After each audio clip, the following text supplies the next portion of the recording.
பெண் நிர்வாகி விஜயோட காருக்கு முன்னாடியே வந்து நின்றுட்டு மறிக்கிறாங்க. வழிமறிச்சும் விஜய் வந்து போயிடுறாரு. அதுக்கப்புறம் வந்து அங்கேயே தர்ணா போராட்டமா மேற்கொள்றாங்க. 1 கோடி ரூபாய் வரைக்கும் டிமாண்ட் பண்றாரு அப்படின்ற மாதிரி செய்திகள்லாம் தொடர்ந்து பாக்குறோம். இல்ல, பணத்துக்கு மட்டும் பதவினா தவறுதுன்னு தான் நான் எடுத்துக்கிடுவேன். பண நடமாட்டம் இருக்கு அப்படி என்பது ஏற்கனவே ஒரு 2-3 மாதமாக அடிபட்டு கொண்டிருக்கிற விஷயம் தாங்க. யங்ஸ்டர்ஸ் நீங்க பாலிடிக்ஸ்குள்ள கொண்டு வரும்போது இப்படியான வெளிப்படையான போராட்டங்கள், வெளிப்படையான தலைமைக்கு எதிர்ப்பெல்லாம் வரும். அந்த காரை வழிமறிச்சு கோஷம் போடுறது, தர்ணா பண்றது, இதுக்கெல்லாம் ஒரு அசாத்திய துணிச்சல் வேண்டும். அப்போ இதுல என்ன ஆகும்னா, அவங்களுக்கு உரிய போஸ்டிங் கிடைக்கல அப்படின்னா இந்த மாதிரியான அதிருப்தியாளர்கள் இருப்பாங்க, கட்சிக்குள்ள கண்டிப்பா இருப்பாங்க. விஜய் கட்சியில தெரியுதுங்க. 30%, 40% சொல்றாங்க. இப்ப ஆதவர்ஜனா கூட சில மேடைகள்ல சொல்லும் போது நமக்கு 150 தொகுதிகள் கிட்ட நமக்கு ஸ்ட்ராங்கா இருக்கு அப்படின்னு சொல்றாரு. 30-40க்கு வழி இல்லைங்க. பெரிய கட்சிகள் கூட திமுகவே கூட்டணியோட சேர்ந்தா தான் அந்த 40க்கே அவங்க தொட முடியும். அப்ப எந்த அர்த்தத்துல சொல்றாங்க டிவிகே? இப்போ டிவிக்கு அவங்களோட ஆதரவு எத்தனை சதவீதம்? 30-35 அவங்க கிளைம் பண்றாங்க. அப்போ விஜய் கையில இன்றைக்கு நான் வந்து என்னோட எக்ஸ்பீரியன்ஸ் படி ஒரு 8% அவருக்கு இந்த செக்டார்ல ஓட்டு இருக்குங்க. இல்ல, அது கிறிஸ்துமஸ் விழாவா இல்ல தாவேக்காவும் காங்கிரஸுக்கான கூட்டணி விழாவா? அது எனது இனிய நண்பர் திருச்சி வேலுசாமி போய் கலந்துக்கிறாரு. அவர் காங்கிரஸ் கட்சியோட சீனியர் லீடர். அவர் கலந்து கொள்வது மட்டும் இல்ல, அந்த கலந்து கொள்கிற கூட்டத்தில் அவர் பேசின பேச்சும் ரொம்ப வைரலா இருந்துச்சு. கண்டிப்பா உறுதியாவே சொல்றாரு. காங்கிரஸ் கட்சிக்குள்ள ஒரு டபுள் மைண்ட் இருக்கு என்பதை தான் நம்ம யூகிக்க முடியும். இந்த கிறிஸ்தவ ஓட்டு அதுல விஜய்க்கான ஆதரவு கூடுது. ஏன்னா இளைஞர்கள் மத்தியில் ஆதரவு இருக்குன்னு தான் நான் நினைக்கிறேன். அது இல்லைன்னா வந்து சென்ட் ஜேவியர்ஸ் காலேஜ் பிரின்சிபல் அப்படி பேச மாட்டாங்களா? 41 உயிர்களை கொன்று குவித்தார்கள், அவர்கள் பின்னால் நமது கிறிஸ்தவ இளைஞர்கள் செல்வது என்பது ஆரோக்கியமானது அல்லன்னு அவர் சொல்றாரு. சோ அவங்களுக்குள்ள அவ்வளவு பெரிய பிரச்சனைகள் இருக்கு.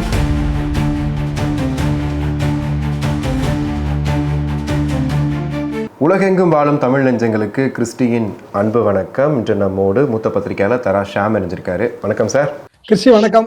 ஒரு மாவட்ட செயலாளர் நியமனம் அது தூத்துக்குடியில பண்றாங்க. பண்ணும்போது பாத்தீங்கன்னா ஒரு பெண் நிர்வாகி விஜயோட காருக்கு முன்னாடியே வந்து நின்றுட்டு மறிக்கிறாங்க. வழிமறிச்சும் விஜய் வந்து போயிடுறாரு. அதுக்கப்புறம் வந்து அங்கேயே தர்ணா போராட்டம்லாம் மேற்கொள்றாங்க. இப்ப அதிமுக, திமுக போன்ற கட்சிகள்ல ஒரு மாவட்ட செயலாளர் நியமனம் அப்படின்னும் போது அங்க சில விஷயங்கள், சில கிரிட்டேரியா வச்சிருப்பாங்க.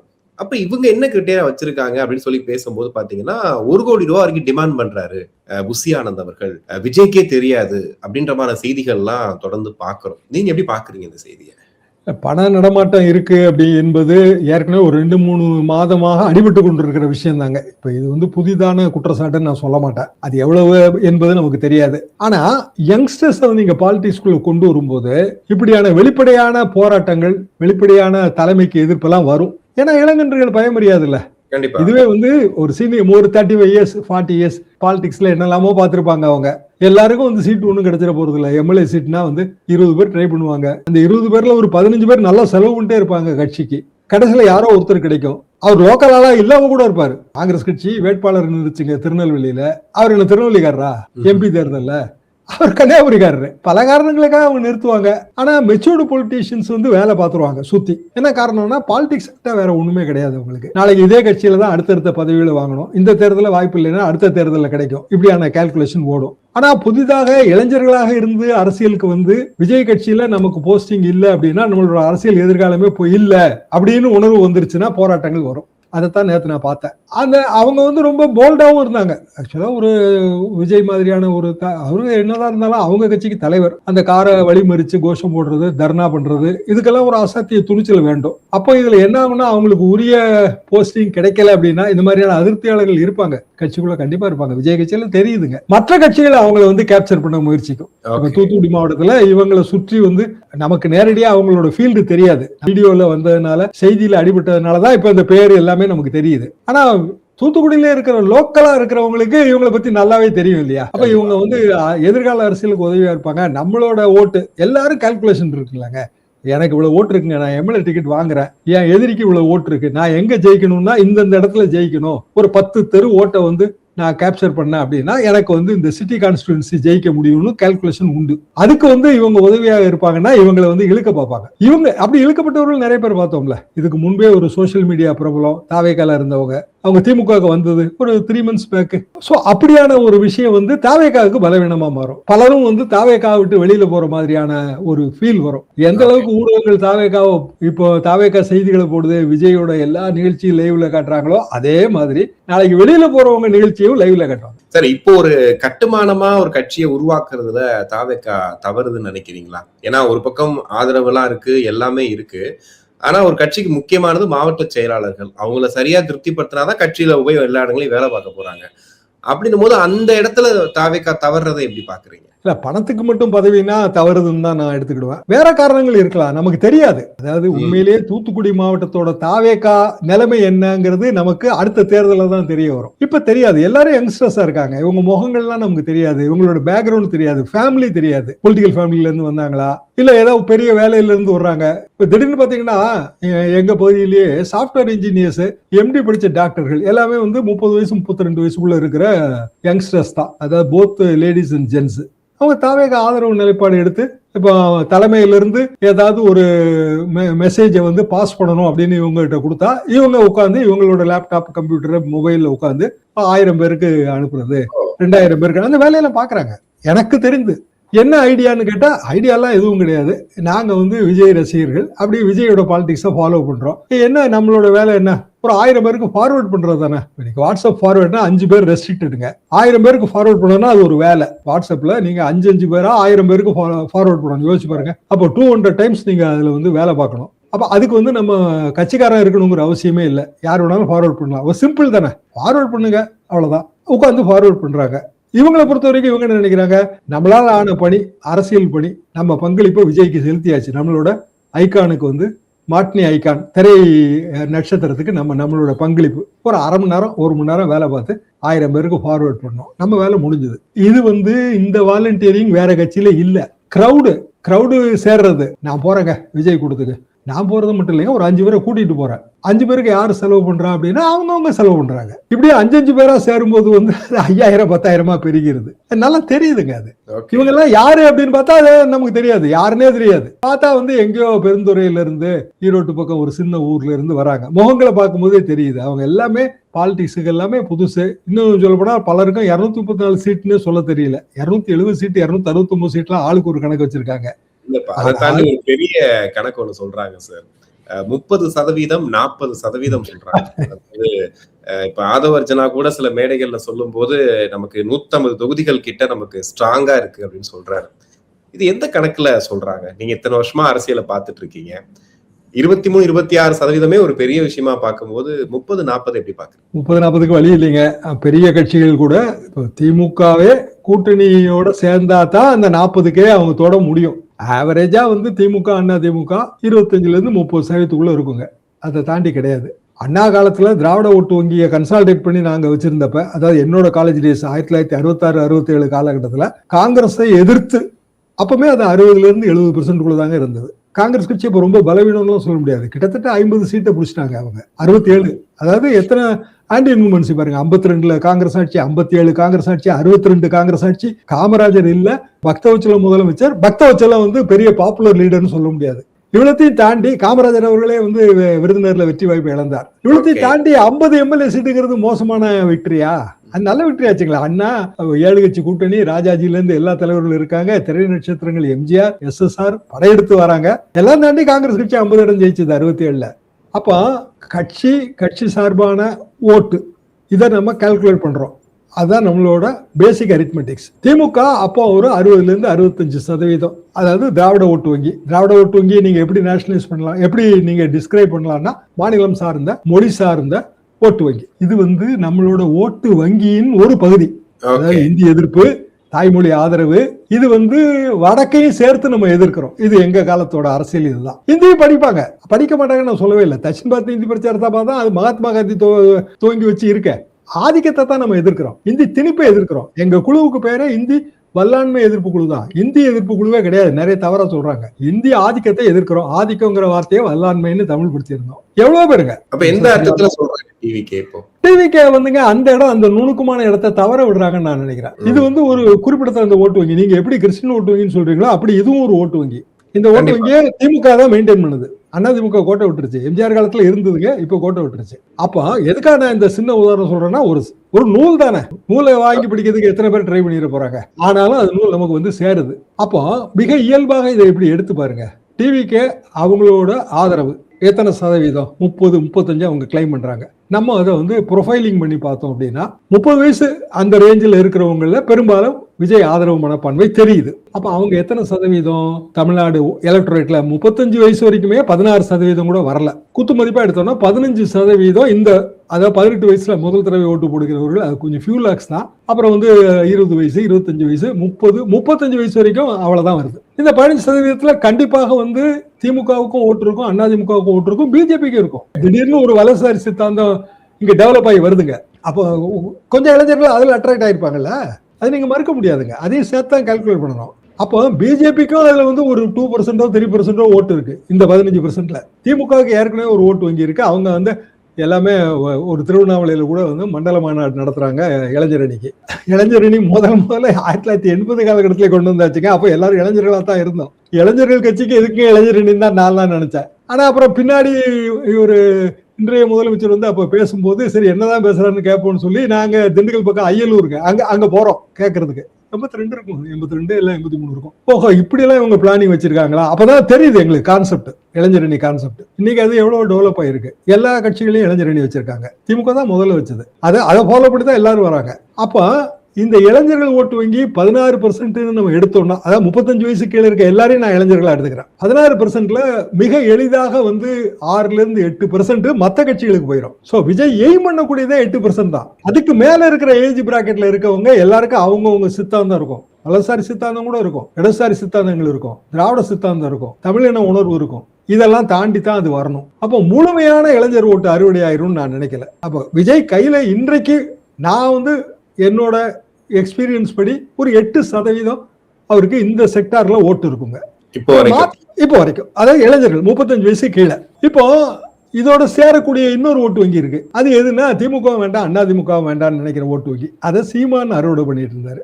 அவர்கிட்ட 8% இருக்கு. அவர் டபுள் டிஜிட்டுக்கு போக ட்ரை பண்ணுவாரு. அதுல கொஞ்சம் குறையுங்கிறது என்னோட கணக்கு. அப்படின்னா விஜய் வந்து எனிவேர் பிட்வீன் 10-12% தான் வருவாரு. 33% வரதுக்கு வாய்ப்பு இல்லை கண்டிப்பா. அப்போ சில பாக்கெட் இருக்கு பாத்தீங்களா, இந்த கிறிஸ்டியன் ஓட்டு வங்கி பாக்கெட், அதுல கூடிரும். அதற்கான வாய்ப்புகள் இருக்கு. ஏன்னா அவங்க அந்த இடத்துல ரொம்ப டாமினேட் பண்ணல வராங்க. நம்ம ஸ்டேட் ஆவரேஜ் பேசுறோம். இப்ப கன்னியாகுமரி டிஸ்ட்ரிக்ட்ல கிறிஸ்டியன் ஓட்டு வங்கிங்கிறது 40% இருக்கும். அப்படி பார்க்கும்போது அதிகமா இருக்கு அந்த தொகுதிகள். ஏன்னா அங்க ஏற்கனவே வந்து அதிமுக கூட்டணியில பிஜேபி நிற்கும், திமுக கூட்டணியில காங்கிரஸ் நிற்கும். அப்போ விஜய் அணியில இருந்து ஒருத்தர் நிப்பார்ல, அவருக்கு கையிலேயே வந்து அவர் எய்ம் பண்ணக்கூடிய வாக்கே வந்து 30-35% எய்ம் பண்ணுவார்ல, அதைத்தான் வச்சு இவர் பேசுறாரு அப்படின்னு நான் நினைக்கிறேன். அதை ஒரு பேசுறேன். இந்த கிறிஸ்துமஸ் விழாக்கு அப்புறமா விஜய்க்கு அது ஈஸியா கன்வெர்ட் ஆகிறதுக்கான வாய்ப்புகள் இருக்கா? ஏன்னா இன்னைக்கு அவங்க பேசின விஷயங்கள், நாங்க உங்க பின்னாடியே இருக்கோம் அப்படின்னு சொல்றாரு.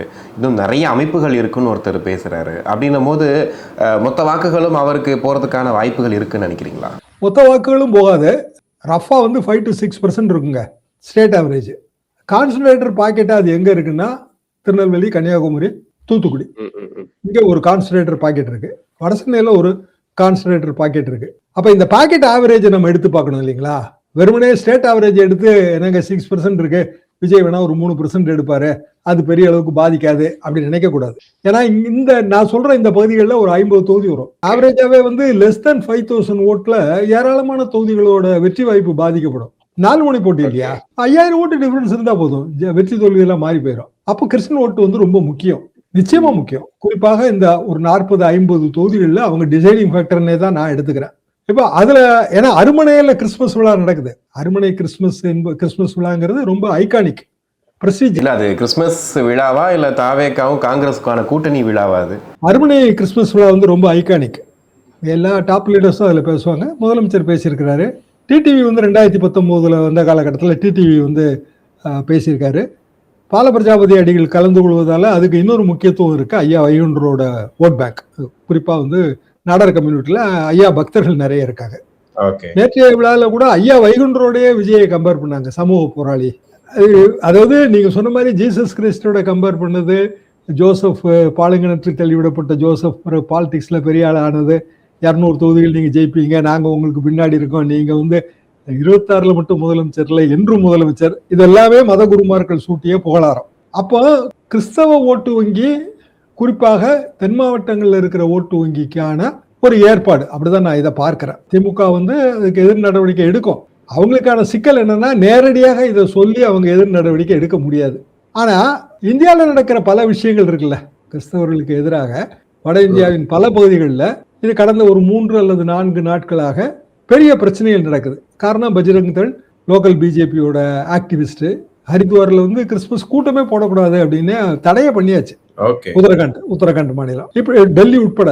சோ இந்த கிறிஸ்துமஸ்ல வந்து ஆல் இண்டியா பேசிஸ்ல கிறிஸ்தவர்கள் சந்திக்கிற பிரச்சனைகள் தமிழ் ஊடகங்களுக்கு இன்னும் சரியா வந்து சேரல. ராஜ்தீப் மாதிரியானவர்கள் அவங்க பேசி வீடியோ போடுறாங்க, தமிழ் ஊடகங்களுக்கு வரல. ஆனா வரும்னு தான் நான் நினைக்கிறேன். இன்றைக்கு நாளைக்கு வந்து அது வரும். வரும்போது இங்க இருக்கிற ஆன்டி பிஜேபி ஓட்டு வங்கி, இயல்பாக இருக்கிற ஒரு ஓட்டு வங்கி, அதுல வந்து கண்டிப்பாக இஸ்லாமியர்கள் ஓட்டு வங்கி இருக்கு, கிறிஸ்தவர்கள் ஓட்டு வங்கி இருக்கு. அப்ப அவங்க நமக்கான சேஃப் யாரு, நமக்கான பாதுகாவலர் யாரு, ஹூ இஸ் த பிரைம் டிஃபெண்டர்ங்கிற அந்த விஷயத்த பார்ப்பாங்க. திமுக தான் பாதுகாவலர் அப்படிங்கிற உணர்வை திருப்பி கிரியேட் பண்ணுவாங்க. என்ன காரணம்னா, இன்னும் 3 மாசம் இருக்கு, தேர்தலுக்கு இன்னும் 3 மாசம் இருக்கு. ஆல் இண்டியா லெவல்ல ஏற்படுற எல்லா பிரச்சனையும் லோக்கல் எலெக்ஷன்ல பிரதிபலிக்கும். அதிமுகவுக்கான சிக்கலே அதுதான். பிஜேபி எடுக்கிற எல்லா நடவடிக்கையும் இங்க வந்து நமக்கு லோக்கலா சட்டமன்ற தேர்தலில் பிரதிபலிக்கும். எதுவாக இருந்தாலும் விஜய் கிறிஸ்தவ ஓட்டு வங்கிக்கு அவர் வந்து குறிவைக்கிறார், அல்லது விஜய் பக்கம் கிறிஸ்தவ இளைஞர்கள் இருக்கிறாங்க, இதுல எனக்கு மாற்று கருத்து இல்லை. என்ன காரணம்னா, நான் பியூசி சென்ட் சேவியர்ஸ் காலேஜுங்க. சென்ட் சேவியர்ஸ் காலேஜோட பிரின்சிபல் வந்து அவரு கிறிஸ்துமஸ் விழா செய்தி தேவாலயத்துல என்ன சொல்றாருன்னா, 41 உயிர்களை கொன்று குவித்தார்கள், அவர்கள் பின்னால் நமது கிறிஸ்தவ இளைஞர்கள் செல்வது என்பது ஆரோக்கியமானது அல்லன்னு அவர் சொல்றாரு. சோ அவங்களுக்குள்ள அவ்வளவு பெரிய பிரச்சனைகள் இருக்கு, வெளிச்சத்துக்கு வரல. நம்மள மாதிரி ஊடகவியலாளர்களுக்கு தெரியுது, கொஞ்சம் கொஞ்சமா பப்ளிக் நாலேஜுக்கு போகும் என்பது எனது கருத்து. ஓகே, ஆனா முழுசா அறுவடை செஞ்சிட முடியாதுன்னு சொல்றீங்க. பொதுவாக இதுல இருக்கிற சிக்கல் என்பது கான்சன்ட்ரேட்டர் பாக்கெட்டுங்க. இப்ப கன்னியாகுமரி டிஸ்ட்ரிக்ட் 6 சீட் இருக்கு, கண்டிப்பா கிறிஸ்டின் ஓட்டு வங்கி வேணும். அங்க டிவிஷனே வந்து ரிலிஜியஸ் பேசிஸ் தான், அதாவது ஹிந்து நாடார் ஓட்டு, கிறிஸ்தவ நாடார் ஓட்டு. 69 காமராஜர் தேர்தல் பிரச்சாரம் இடைத்தேர்தல் நிக்கிறாரு மத்தியாஸை எதிர்த்து. மத்தியாஸ் வந்து இண்டிபெண்டன்ட் தான், Christian Nadar community. Kamarajar Hindu Nadar community. நாங்கெல்லாம் பிரச்சாரத்துக்கு போறோம், ஒரு 10 நாள் அங்க தங்கி இருக்கிறோம் ஸ்டூடெண்ட்ஸ். இதுல மிக்சடா இருந்தாங்க, அதாவது நாடார் கம்யூனிட்டி இருந்தாங்க, கிறிஸ்டியன்ஸ் இருந்தாங்க, எல்லாரும் இருந்தாங்க. காமராஜ் ஐகானிக் லீடர், அவர் மிகப்பெரிய ஓட்டு வித்தியாசத்துல ஜெயிச்சிட்டாரு. இத்தனைக்கும் கலைஞர் அப்ப பொதுப்பணித்துறை அமைச்சர், அண்ணா இருக்காரு, அண்ணா உடம்பு சரியில்லை, அவர் பிரச்சாரத்துக்குலாம் வரல. திமுக போட்டியிடாம மத்தியாசுக்கு ஆதரவு கொடுத்துருச்சு. ரொம்ப கிளவரான ஒரு அப்ரோச். கலைஞர் பொதுப்பணித்துறை மாளிகையிலே தங்கி வேலை பார்த்தாருங்க. நாங்க அந்த பக்கம் பிரச்சாரத்துக்கு போவோம், இவரை பார்த்துக்கிட்டே போவோம். அப்போ ஏன் அப்படின்னா, ஐகானிக் லீடருங்கும் போது இதெல்லாம் இந்த பிரச்சனைகள் தெரியாது. அதாவது கிறிஸ்தவர்கள் இந்து கிறிஸ்டியன் ஓட்டு போடுவாங்களா, காமராஜ் மத்தியாசன் ஓட்டு போடுவாங்களா? நேச்சுரலி காமராஜ் தானே ஓட்டு போடுவாங்க. ஆனா வேற சின்ன கேண்டிடேட்ஸ் நிற்கும் போது ப்ராப்ளம் இருக்கு. அப்போ வந்து மதம் வந்து it will play a role. இப்போ தாவேகா கூட்டம் அருமனையில் நடக்குது, இன்விடேஷன் 2 நாள் 3 நாளைக்கு முன்னாடியே வந்துருச்சு. இன்விடேஷன்ல பார்த்தா காங்கிரஸ் எம்பிக்கள், எம்எல்ஏக்கள் எல்லா பேரும் இருந்துச்சு. இருந்த உடனே அது கண்டிப்பாக ஆளுங்கட்சி அரசு அவங்களுக்கு உளவுத்துறை மூலமா எவ்வளவோ தகவல் கிடைக்கும். அப்ப காங்கிரஸ் மேலிடத்துக்கு சொல்லியிருக்கணும், ஏன்னா ஒருத்தர் கூட கலந்துக்கல. அப்ப அவங்க கலந்துக்காதீங்கன்னு அவங்க சொன்னாம இவங்க அதை புறக்கணிக்க மாட்டாங்க. காரணம், பால பிரஜாபதி அடிகளும் அதுல கலந்துக்கிறாரு, அவரையும் புறக்கணிக்கிற மாதிரிலாம் ஆயிரும் கண்டிப்பா. அதனால வந்து அது பெரிய பிரச்சனை. அதுல ஓட்டு காங்கிரஸ் ஓட்டுமே அதுல இருக்கு. காங்கிரஸும் வந்து கன்னியாகுமரி டிஸ்ட்ரிக்ட்ல அவங்க பெரிய ஹோல்டு இருக்கு அவங்களுக்கு. அது நேஷனல் பார்ட்டி மைண்டட் ஏரியா. அது கேரளா பாலிடிக்ஸ் அப்படியே பிரதிபலிக்கும். அப்போ விஜயோட போகணும் அப்படின்னு காங்கிரஸ் நினைக்குதுன்னா, அவங்க கேரளா பாலிடிக்ஸ் மைண்ட் பண்ணி நினைக்கிறாங்க. கேசி வேணுகோபால் கேரளா முதலமைச்சர் ஆகணும்னு நினைக்கிறாரு. காங்கிரஸ் கட்சியில ராகுல் காந்திக்கு நெருக்கமா இருக்காரு. அவரோட பாலிடிக்ஸ் கன்னியாகுமரி டிஸ்ட்ரிக்ட்ல பிரதிபலிக்குது. அப்ப விஜய் கட்சியோட காங்கிரஸ் கூட்டணி வச்சா நமக்கு கேரளால லாபம் இருக்கு, பாண்டிச்சேரியில லாபம் இருக்குன்னு ஒரு கால்குலேஷன் ஓடுதாங்க. இப்ப திமுக ஏதோ ஒரு வகையில சொல்லித்தான் இதை ஆஃப் பண்ணிருக்காங்க. ஷூரா யாருமே கலந்து கொள்ளவில்லை. ஆனால் எனது இனிய நண்பர் திருச்சி வேலுசாமி போய் கலந்துக்கிறாரு. அவர் காங்கிரஸ் கட்சியோட சீனியர் லீடர். இன்னும் சொல்ல போனா நாங்க எல்லாமே ஒன்றாக பல்வேறு அரசியல் நிகழ்வுகள்ல பங்கெடுத்தவங்க தான். அவர் கலந்து கொள்வது மட்டும் இல்ல, அந்த கலந்து கொள்கிற கூட்டத்தில் அவர் பேசின பேச்சும் ரொம்ப வைரலா இருந்துச்சு. கண்டிப்பா உறுதியாவே சொல்றாரு, உறுதியாவே சொல்றாரு, பேசுறாரு, கூட்டணி வந்துரும் அப்படின்னு உறுதியாவே பேசுறாரு. அவரு கேசி வேணுகோபால்லாம் அவங்க க்ளோஸா தான் இருப்பாங்க. எல்லாருமே சீனியர்ஸ். இப்போ காங்கிரஸ் கட்சிக்குள்ள ஒரு டபுள் மைண்ட் இருக்கு என்பதை தான் நம்ம யூகிக்க முடியும். அப்போ இந்த கிறிஸ்தவ ஓட்டு அதுல விஜய்க்கான ஆதரவு கூடுது. ஏன்னா இளைஞர்கள் மத்தியில் ஆதரவு இருக்குதுன்னு தான் நான் நினைக்கிறேன். அது இல்லைன்னா வந்து சென்ட் சேவியர்ஸ் காலேஜ் பிரின்சிபல் அப்படி பேச மாட்டார்ல. அப்போ ஏதோ ஒரு ஆதரவு இருக்கு, இளைஞர்கள் மற்றும் யுவதிகள் மத்தியில ஒரு ஆதரவு இருக்கு. இப்போ திமுக இந்த இடத்த கேர்ஃபுல்லா தான் ஹேண்டில் பண்ணணும். ஏன்னா அவங்க வெளிப்படையாகவும் ஹேண்டில் பண்ண முடியாது. அதே நேரத்தில் ஹேண்டில் பண்ணாம விட்டா அவங்க பாலிடிக்ஸ்க்கு ஆபத்து. பிஜேபியில ஹாப்பியா இருக்கும்னு எனக்கு சந்தேகம். ஏன்னா அதைத்தான் அவரு பேசுறது, பியூஷ் கோயல் பேசுறதுல அப்படித்தான் நான் உணர்றேன். ஏன்னாங்க நமக்கு என்னங்க நஷ்டம் வந்திருக்கு? நமக்கு ஒன்றும் கிறிஸ்டின்ஸ் ஓட்டு போட போறதே கிடையாது. இப்போ ஆல் இண்டியா லெவல்ல எந்த ப்ராப்ளம் வந்தாலும் நமக்கு ஓட்டு போட மாட்டாங்கல்ல. ஆனா திமுகவுக்கு ஓட்டு போடுவாங்க. அந்த ஓட்டை விஜய் எடுத்தாருன்னா அது மறைமுகமா நமக்கு லாபம் தானே. இப்படிதான் அவரு நினைக்கிறார். கண்டிப்பா சார், நிறைய விஷயங்கள் பேசணும். உங்க நேரத்துக்கு நன்றி.